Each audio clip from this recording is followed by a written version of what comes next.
Welcome to Curiously Kaitlyn, where we try to make theology make sense. Each week, we will hear a kid question about God, theology, or the Bible, and find a scholar who can answer it. We have gotten so many wonderful questions from y'all. Don't forget that you can go to holypost.com/curiously and leave us a question from a kid in your life. Or you can leave a story about a Sunday school mishap or a kid doing something funny in church for us to add to our Great Moments in Sunday School History segment. I don't know. That doesn't make any sense. Curiously Kaitlyn. Dr. Matt Emerson, thank you so much for joining me today. Absolutely. Thanks for having me. Let's hear our kid question today. Where did Jesus go when he died on the cross? An excellent question. I just at my church taught the Good Friday service with the little kids. And so there were lots of questions about both what's happening with the crucifixion. And then because especially we were teaching it on Good Friday and we kind of ended the teaching with, all right, well, on Sunday, we're going to come back and keep telling this story. There were some kids kind of going like, okay, well, there's a day in between this. What's going on? I have some questions.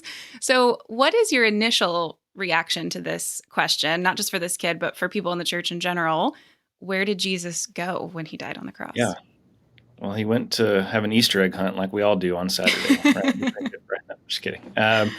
Yeah, I mean, my very basic response is that he went to the place of the dead, and because he was a righteous man, he went to paradise. So that's about as short and sweet as I can put it. He's a human being, so he experiences death like we all do. We all go to the place of the dead, and we either go to the place of the righteous or the unrighteous. And obviously he's righteous, so he goes to paradise.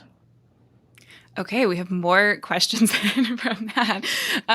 What is paradise? And I want to get more into some of the kind of pastoral or what this means for both the pastoral part of this and the theological implications of all of this. But first, I can imagine people in church going, okay, I have heard that word before, but I don't know a lot about what that means. Yeah, so Jesus says to the thief on the cross in Luke, today you'll be with me in paradise. He's talking about the place of the dead. And, if you don't like that phrase, the place of the dead, if that's even confusing, then, just think about when we talk about people who die, we say they either go to one of two places. It's not in their bodies, it's through their souls. One day we'll be raised from the dead, from one of those two places. And so that's what we're talking about when we say the place of the dead. It's just human souls depart from their bodies and they are still conscious in the afterlife. That's what we're talking about. Part of what Dr. Emerson is saying here is that there are lots of ways we can talk about the place of the dead, because there are lots of different words and language Scripture uses for the place we go when we die. So when we talk about this, we're often looking across the Bible at different language and genres and coming up with a biblical theology of what this place is. And so when we talk about paradise, we're talking about the place where the righteous dead, the souls of the righteous dead, go. And this is like in Luke 16 when Jesus tells the parable of Lazarus and the rich man. In case you don't remember this story, in Luke 16, Jesus tells a parable, a story that has greater meaning to it, about a rich man who lived in luxury and the beggar who lived outside of his gate, Lazarus. When they both died, the beggar Lazarus went to the place of the righteous dead, but the rich man went to the place of the unrighteous dead. In the parable, the rich man wants Lazarus to bring him some water to cool his tongue. But Abraham, who's with Lazarus in the place of the righteous dead, tells him he has already received his good things while he was living. He doesn't use the word paradise, but he uses what would be understood to be a synonym for that in the ancient world, which is Abraham's bosom. So Lazarus, the poor beggar who sits by the gate every day, ends up in paradise. The rich man ends up in Hades, or what we might call hell. And even though there's two distinct places and there's a chasm between them that they can't cross, they can talk to each other, they can see each other, hear each other, etc. So there's this one place of the dead, but it's separated for the righteous and the unrighteous. And so that's what we mean by paradise, this righteous place, or the place of the righteous dead. I think probably something else that a kid would be asking, or maybe not a kid, but definitely a grown-up, would be first, like, why does that matter? Or why would that be what happened to Jesus? And then secondly, what does Jesus do there? Or like, what is that like for Jesus? Do we know anything about that? But let's start with the first one, because even if people aren't wondering this, I do think pulling out some of the theological importance of this could be really helpful. Maybe not even necessarily for this kid, but for the grown-up that's like, well, I don't even think it matters if we have a right answer to this question. But instead to say, like, no, it does matter that we have a good answer to this question. Why is this something that's important? Yeah. So, I mean, most importantly is that it affirms that Jesus is really human. So in terms of the doctrine of Christ, you want to affirm both that he's fully human and fully divine, and at the same time in one person. And, when we talk about Jesus's human nature, we talk about he sleeps, he eats, he gets tired, gets hungry, he has emotions, all this sort of thing. But the fact that he not only dies, but also remains dead is something that shows us his fully human nature. So, after the fall, what it means to be human is to experience death as the penalty for sin. And so that's the second part of the answer that we'll get to in a second. But part of what it means to be human is to have a human body and a human soul. And part of what it means to be human after the fall is for that human body and soul to be separated at death. What Dr. Emerson is talking about here, that Jesus had a human body and a human soul, is an important theological truth.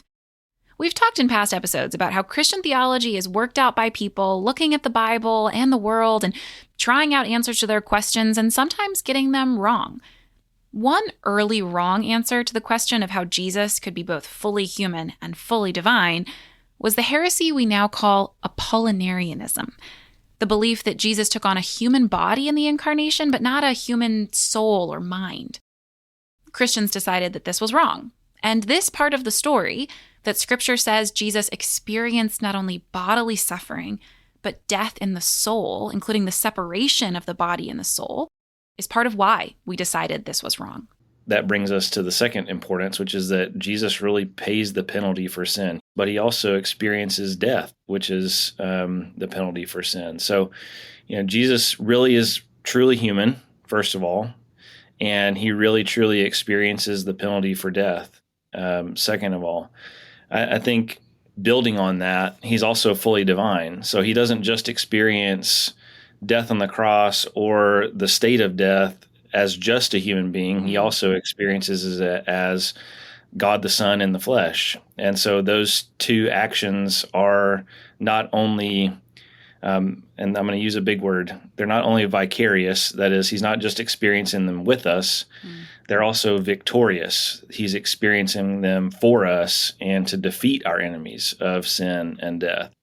And so on the cross, as he dies for sin, and then in Holy Saturday when he remains dead, those are victorious actions as well. He's achieving victory over sin, is what Paul says in Colossians 2, 14 and 15. And he's bringing about victory over death. He goes into the place of the dead, and he's king even there, even in a place that's totally rebellious against him. He's king. So, there's a lot there too, but I'll stop there and say that's why it's important. We want to affirm his full humanity, and we also want to affirm his full victory over all of the enemies that we have, especially sin and death. And now a word from our sponsor. Wait, what's a sponsor? Growing up, cereal was one of the best parts of being a kid. But as I got older, I wanted to make different nutritional choices. And Magic Spoon cereal has become one of my favorite choices. Magic Spoon has a variety pack with 4 flavors: cocoa, fruity, frosted, and peanut butter. The cereal in this pack has 0 grams of sugar, 13 to 14 grams of protein, and 4 to 5 grams of net carbs. There are only 140 calories a serving, and it's high protein and has 0 grams of sugar. Plus, it's keto-friendly, gluten-free, grain-free, and soy-free. I love the fruity flavor on its own, or adding some of the peanut butter or cocoa flavors to yogurt for breakfast. You can go to magicspoon.com/curious to grab a variety pack and try it today. And be sure to use our promo code CURIOUS at checkout to save $5 off your order. And Magic Spoon is so confident in their product, it's backed with a 100% happiness guarantee. So if you don't like it for any reason, they'll refund your money, no questions asked. Remember, start your day off right with a delicious bowl of high-protein cereal at magicspoon.com/curious and use the code CURIOUS to save $5 off. Thank you, Magic Spoon, for sponsoring this episode.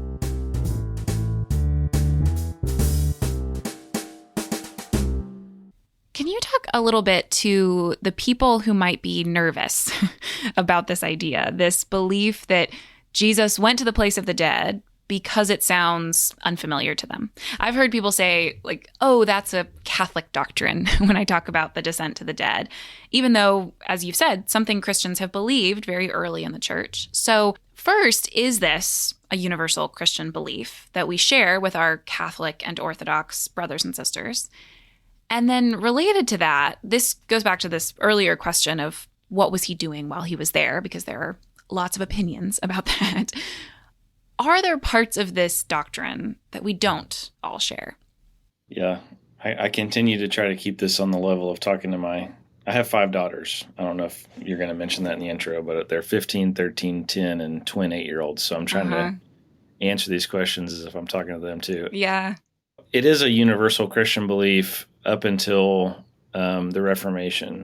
And that doesn't mean that the Reformation actually got it right in rejecting some of this. But up until the Reformation, every Christian would have affirmed the basic outline of what I just said, that Jesus is truly human. Just a quick reminder that the Reformation refers to a theological movement that encompassed a lot of different people and ideas in 16th century Europe.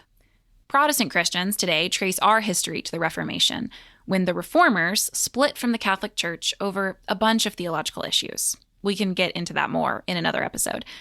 But what Dr. Emerson is saying here is another reminder that while Protestant Christians today look back to the Reformation a lot, for good reason, they weren't right about everything. And just like Catholic and Orthodox Christians, we all share a common ancestry that is older than that goes back before the Reformation to the beginning of the church. He's fully human. He experiences death. Through experiencing death, he's also victorious over death because he is fully God as well. And so that was a universal Christian belief throughout church history. The problem became that in the mid to late medieval period, so roughly between 900 1000 AD and then up through the Reformation, the descent doctrine, which is what this is called, the Roman Catholic Church and the Eastern Orthodox Church both attached some things to it that were problematic. In my view. Of course, if you have Roman Catholic or Eastern Orthodox listeners, they're going to say, well, what's problematic about that? But I'm a Protestant. I think these are problematic. So in Roman Catholicism, which is particularly what many of the reformers are responding to, in Roman Catholicism, you have the doctrine of purgatory that's attached to this doctrine. If you're not familiar with this word, purgatory, it refers to a Roman Catholic belief that some people, rather than going, as Dr. Emerson said, to the place of the righteous or the place of the unrighteous, go to an intermediate place, a place where people can be purified, purged of bad things, like the name purgatory. Dr. Emerson will use another word that has a similar idea, limbo. There's a lot more we could say about all of this, but for now, just know that what Dr. Emerson is saying is that the medieval idea of purgatory got combined with a much older idea of Jesus descending to the dead. And so some of the reformers wrongly thought they needed to get rid of both of these ideas. As the medieval period continues, you get this idea of the harrowing of hell, which, again, is not necessarily totally detached from the Bible, right? There's this sense in which Jesus, in going into the place of the dead and providing victory over it, he does kick down the gates of hell.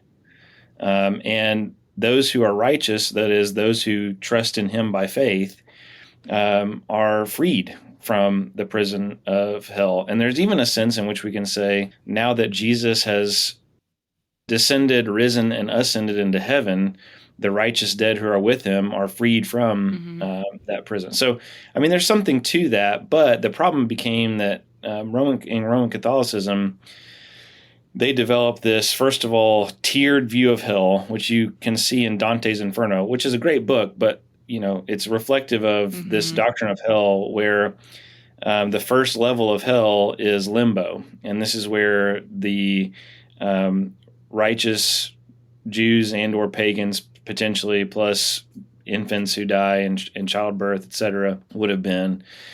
And Roman Catholics said, okay, when Jesus descends into hell, he descends to limbo, and then when he leaves, he opens the door from limbo to go out of hell and into purgatory. And so there's this very developed doctrine both of limbo and of purgatory that get attached to the doctrine of the descent. And that's in part what the reformers are rejecting. And of course, if you think about that, is it something that all Christians have believed? In one sense, yes. In another sense, you find more and more Protestants today rejecting it and opting for one of those other two Protestant views that developed in the Reformation instead. And I just want to say, we don't have to take the Roman Catholic and Eastern Orthodox developments and what I would say mistaken developments. We don't have to take those and affirm them to affirm the more basic affirmation that is more historic and of course I would say more biblical. So I don't know if that answers your question. That's really helpful. And I think it gives a good picture too for something we've been trying to talk about on the podcast, which is a sense of both the ability to ask questions and be curious, but also to sort through, as you were just saying, like what are things from the history of my own tradition or the broader Christian history that I want to affirm and not affirm. And we've even talked a little bit about there's times when we overcorrect, or there's times when we act like things are all bundled together that are not necessarily bundled together. But I want to talk a little bit about what you were just saying about this being biblical. Are there places in Scripture that someone listening who this is entirely new to could go to that talk about this? Because I can imagine, again, someone saying, well, I can understand logically the beginning of your answer of righteous people go to paradise, Jesus is a righteous person, but is there anything in Scripture that tells us what's going on this day between Good Friday and Easter Sunday? Yeah. So, I think you have to kind of break this out into categories. So there are biblical texts, and I'll be brief because there's a lot I could say here, but there are biblical categories or biblical texts that just talk about Jesus really died. He really died like any human being dies. And then you would have to start talking about, well, what does the Bible say about death? And so I'm going to kind of run through that very fast. But, in the Old Testament, you have a singular place of the dead.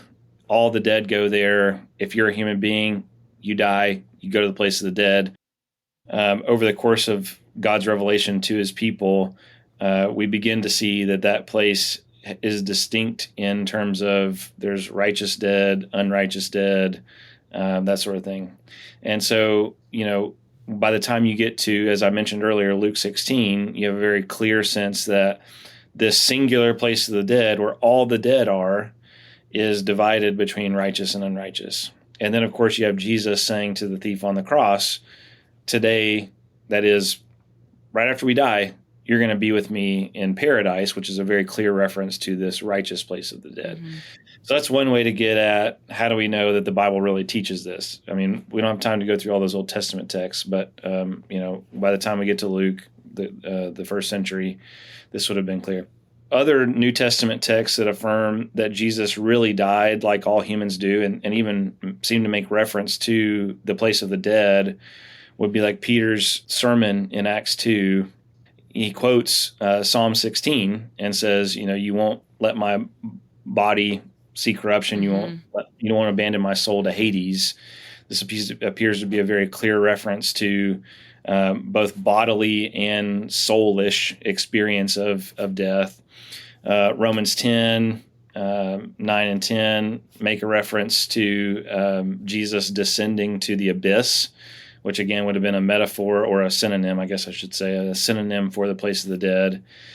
And so, those are the kinds of texts that we would talk about and say, oh, and one other really important one that I usually start with is Matthew 12, the sign of Jonah, specifically verse 40, where Jesus compares his own impending or upcoming death, where he will stay in the grave. He compares that to Jonah's time in the belly of the fish. And if you go back and read Jonah 2, in Jonah 2, Jonah compares his own time in the belly of the fish to being in Sheol, or the place of the dead. And so Jesus is making this very clear analogy, like, I'm going there, but for real. Jonah was kind of there. He was in the belly of the fish. It felt like he was there. He wasn't really in the place of the dead. I'm actually going there, is what Jesus tells us in Matthew 12. So all those texts, I would say, teach that Jesus really experiences death like all human beings do. When you start talking about the victorious element, other things that are attached to the descent doctrine, Revelation 1:18 is very important, where Jesus says, I now hold the keys to death and Hades. It's indicating that Jesus has taken them from death and Hades and now possesses them. And so there's this victorious element in Revelation 1:18. It's also present in 1 Peter 3:18 through 22. He went in his spirit and proclaimed to the spirits in prison. So, there's this element that between Jesus' death and resurrection, he is proclaiming his victory to the dead. And in this case, as I've said over and over again already, the place of the dead is all the dead. And in the Old Testament, as well as in the New Testament, you also have this very bottom layer, which is evil angels. And so in 1 Peter 3, he's proclaiming his victory over death to the spirits in prison, that is the evil angels. And he basically is saying, what's up, y'all? I win. And for, the righteous dead, that's good news. For the unrighteous dead and for the evil angels, that's terrible news. And so there's this proclamation element to it in 1 Peter 3. Those are the major biblical texts. And obviously we could talk about any one of those for, quite a while. And if you have other questions about any of them, we can go back to them. But that's kind of the sketch of a biblical case for it. Yeah, that's so helpful. And I think it's helpful, too, to hear people who, some people won't do this, but some people who are in churches where they hear the language of the creed and hear in the Apostles' Creed, he descended to the dead. It's helpful to then hear this is language that comes out of people reading these texts and asking questions about them and wrestling with them, and we get to receive the fruit of that work. And then we can uncover all these texts and have, learn, like you've said, about the grammatical debates and the theological questions. And but we also get this concise language that comes out of people wrestling with all of these texts from these different books. We interrupt this program to bring you great moments in Sunday school history. This last Sunday, I was teaching children's church on the story of Jairus' daughter and the woman with the issue of blood in Mark 5. Now, if you don't remember this story, Jairus is a powerful person in the temple who has a little child who is very sick, his daughter. And he goes to Jesus and asks Jesus to heal her, believing in faith that if Jesus just comes and touches her, she will be healed. And as Jesus is going to Jairus' house, a crowd forms ready to see a miracle. And in the crowd is a woman who has been bleeding for 12 years, and no one can help her or heal her. And she believes Jesus can heal her, so she gets as close to him as she can, and she touches the edge of his clothes, and she is immediately healed. And Jesus, Mark tells us, can tell that the power has left him, and so he asks, "Who touched me?" And this brave woman says, "I did." And Jesus says to her, "Daughter, your faith has healed you." And after this, someone comes and tells Jairus that his daughter has died. But Jesus tells him it will be all right. He can still heal her. So they go to Jairus' house, and Jesus takes the little girl by the hand and says, "Little girl, get up." And she does. And one beautiful thing about this story is the contrast between this little girl, who has a powerful father to advocate for her, and this woman, who was alone and probably ignored since she was considered unclean by her bleeding. But Jesus stops along the way to an important man's house and sees this woman as a daughter, as someone worth advocating for and healing. So I asked the kids in children's church, how do you think the woman felt when Jesus called her daughter? And one kid immediately said, confused? He is not her dad. And then another kid said so quickly, no, actually, he's everyone's dad.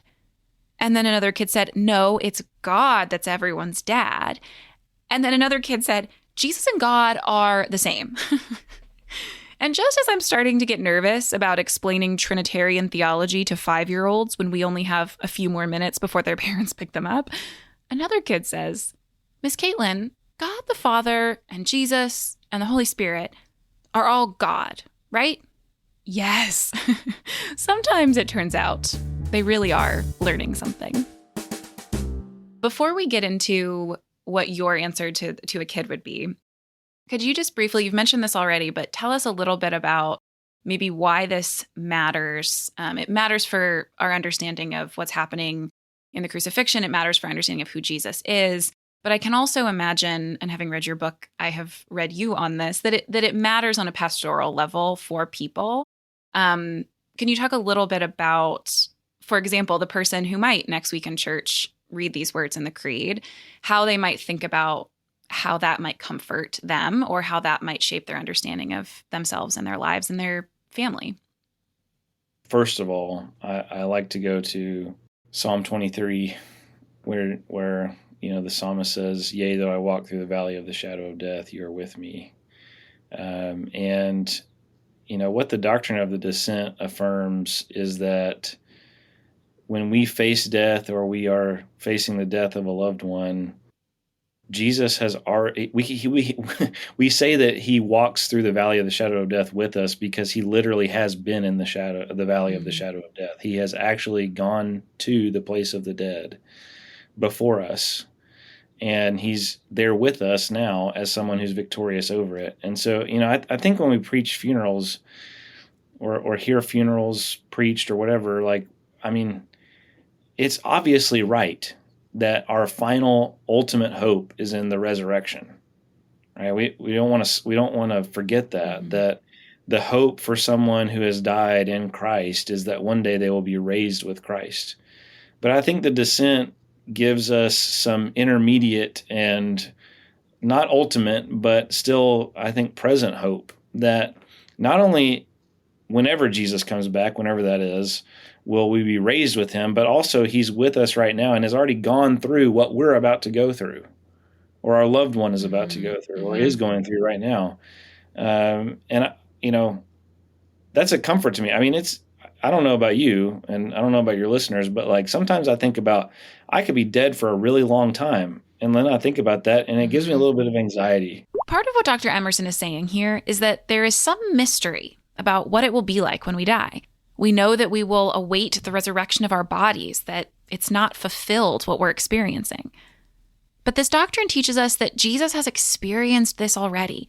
And because of what he did, we know we will be with him when we die, even if we don't know exactly what that looks or feels like. But then I think Jesus has already gone through this, first of all, on my behalf. And second of all, because of his resurrection, he's with me. And that brings me comfort. So I think there's some comfort here in terms of those people who are facing death. I also think, and relatedly, the fact that he's victorious over death, that he's gone into the place of the dead, which is enemy territory, right? I mean, to put it in kind of,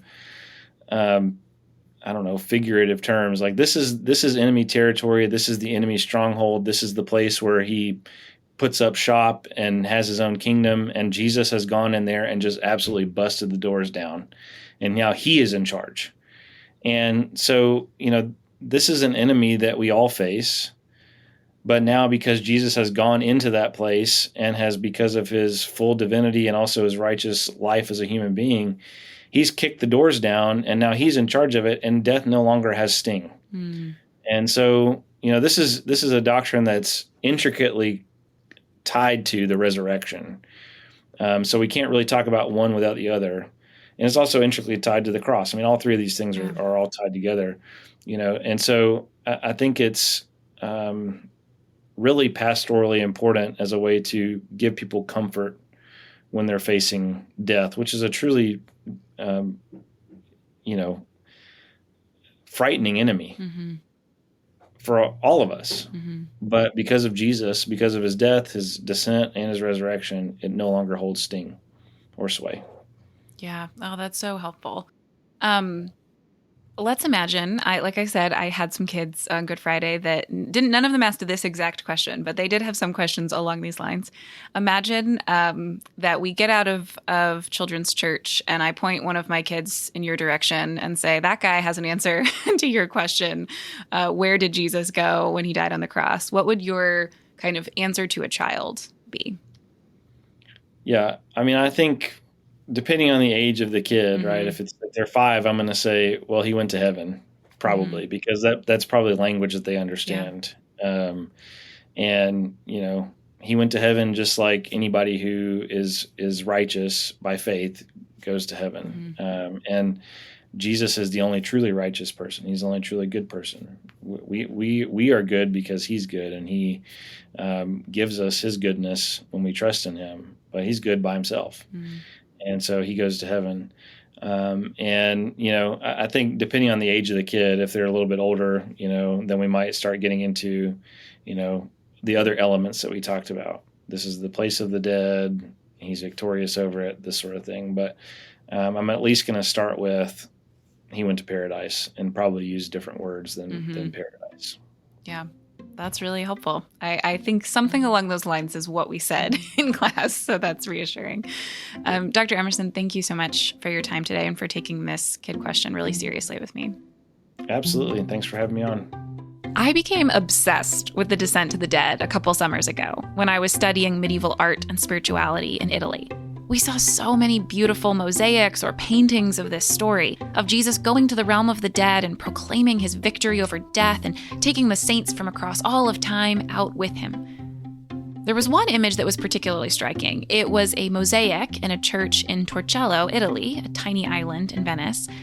It was a huge image, and at first it looked like lots of the Last Judgement images you might have seen from medieval times when artists loved colorfully representing hell and judgment in frightening ways. But the real star of the show of this mosaic was the descent to the dead, the harrowing of hell, as it is sometimes called.